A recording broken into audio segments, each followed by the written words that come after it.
दबाव मेरे ऊपर बहुत था। हर 3 महीने में ये कहता था कि भाई मैं आप ना भाई इतने पैसे की व्यवस्था करो, नहीं तो फिर मैं आपका टेंडर कैंसिल करूँगा। मतलब कि ये है कि भाई चेक तब देते हैं तब जब प्रेशराइज करके भाई इतने पैसे दोगे तभी हम चेक देंगे आपको। तो मतलब आपने पहले दिए? देखो मजबूरी होती है जी, क्या करें, हम इसको रिश्वत नहीं मानते, हमारी मजबूरी का फ़ायदा उठाते हैं। सबसे पहले तो मैं असली खबर के चैनल को नमस्कार करता हूँ, प्रणाम करता हूँ। पूरा मामला है, मेरे पास door to door garbage collection करने का कॉन्ट्रैक्ट दिया हुआ नगर परिषद कैथल ने, जो मैं दिसंबर 2020 से कर रहा हूँ लगभग। उनकी जो पेमेंट करनी होती है म्यूनसिपल कमेटी द्वारा मुझे, जिसमें सैलरी भी होती है कर्मचारी की, सफाई कर्मचारी की सैलरी होती है, कुछ मेरे अपने पर्सनल एक्सपेंसेस भी होते हैं। तो वो मार्च 2021 और फरवरी 2021 2 मंथ की सैलरी का चेक था जो नगर परिषद द्वारा मुझे दिया गया था बिल की अदायगी हेतु। उस पर ईओ महोदय द्वारा सिग्नेचर कर दिए गए थे, जो कि अगला जो सिग्नेचर होना था, 2 अथॉरिटी के सिग्नेचर होते हैं, वो प्रधान का होता है, नगर परिषद के प्रधान। तो उस प्रधान सिग्नेचर के लिए जो नगर परिषद का कर्मचारी है वो प्रधान जी के पास गया कि ये अदायगी हेतु चेक है, आप इस पर सिग्नेचर कर दीजिए।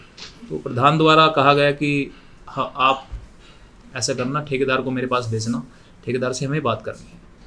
तो मैं चेक की मूल कॉपी लेके उस कर्मचारी से जब प्रधान से मिला, जाके प्रधान प्रतिनिधि सुरेश कश्यप जो उनके पिताजी हैं उनसे मिला, मैंने उससे रिक्वेस्ट की कि आप ये जो चेक है भाई साहब, सैलरी का चेक है, गरीब लोगों की सैलरी है, इसमें आप ये कर दीजिए और मेरे ऊपर बहुत दबाव है सैलरी का। तो उसने कहा कि ये ऐसे नहीं होगा, पहले मुझे 4.5 लाख रुपए आप दो, उसके बाद मैं चेक दूंगा आपको। तो मैंने कहा प्रधान जी 4.5 लाख तो मेरे पास नहीं है देने के।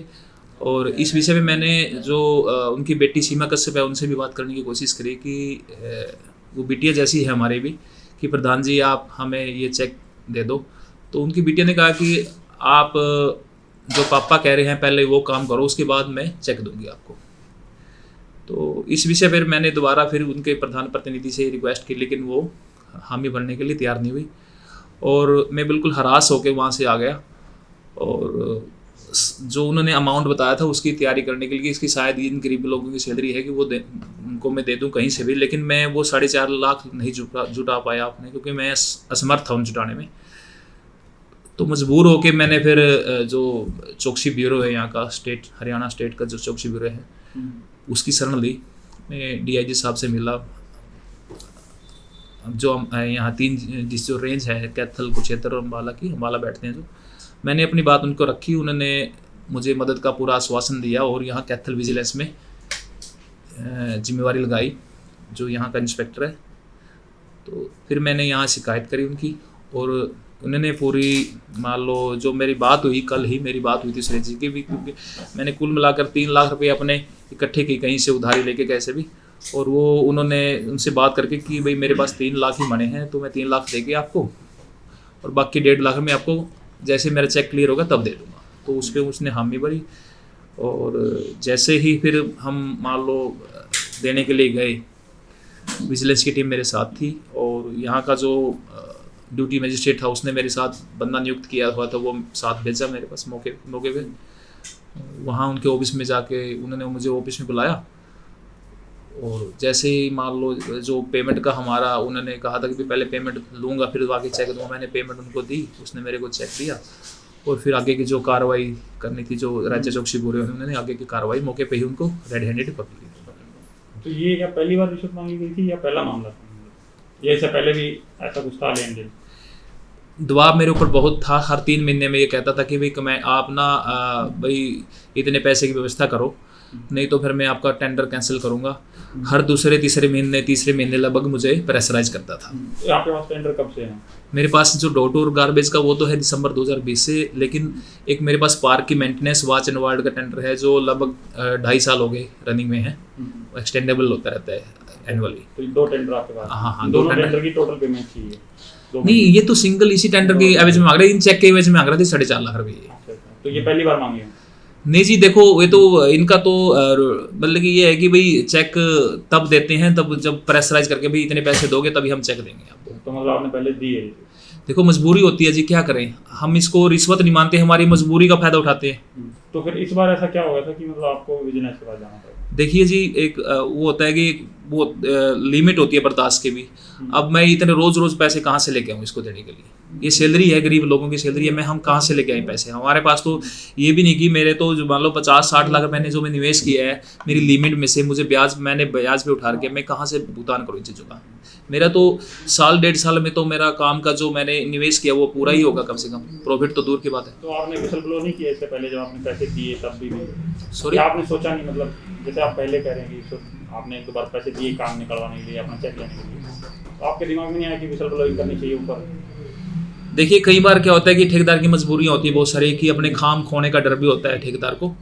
तो पहले हम इतना पैसा लगाते हैं काम लेने के लिए, अगर वो हमारा फाइनेंस लॉस हो जाता है, हमारी मजबूरियाँ बन जाती है कि हमारे मेंटली प्रेशर रहता है कि अगर हमने ये कार्य नहीं किया तो हमारा कहीं वो काम ना खराब हो जाए। इस वजह से मजबूरी मन समय हम ये मतलब कि देने पड़ते हैं इस वजह से। तो अभी ये पेमेंट एडवांस होती है बाद में होती है? ये हम पहले अपनी तरफ से पैसा मान लो काम में लगाते हैं, जो एक्सपेंडिचर हो है महीने के, जैसे गार्बेज का जो कलेक्शन का जितना भी एक्सपेंसेस है हम पहले बियर करते हैं कमेटी को। कमेटी फिर हम बिल प्रस्तुत करते हैं कमेटी को कि हमारा इतना हो गया, हमारे ना जो रेट होते हैं वो फिर हमारे जो को कमेटी पेमेंट करती है रूल के अकॉर्डिंग, फिर हमें पेमेंट करती है। एक आज सीमा कश्यप के पिताजी कह रहे हैं कि उनको लगे आरोप जो है ना वो झूठे हैं और आपने उनको जानबूझ के फंसाया, इस पर भी कुछ कहेंगे आप? देखिए, जब कोई अपनी कमी के कारण कहीं अपराधी हो जाता है तो वो अपने बचाव के लिए ऐसा बोलता है, ठीक है।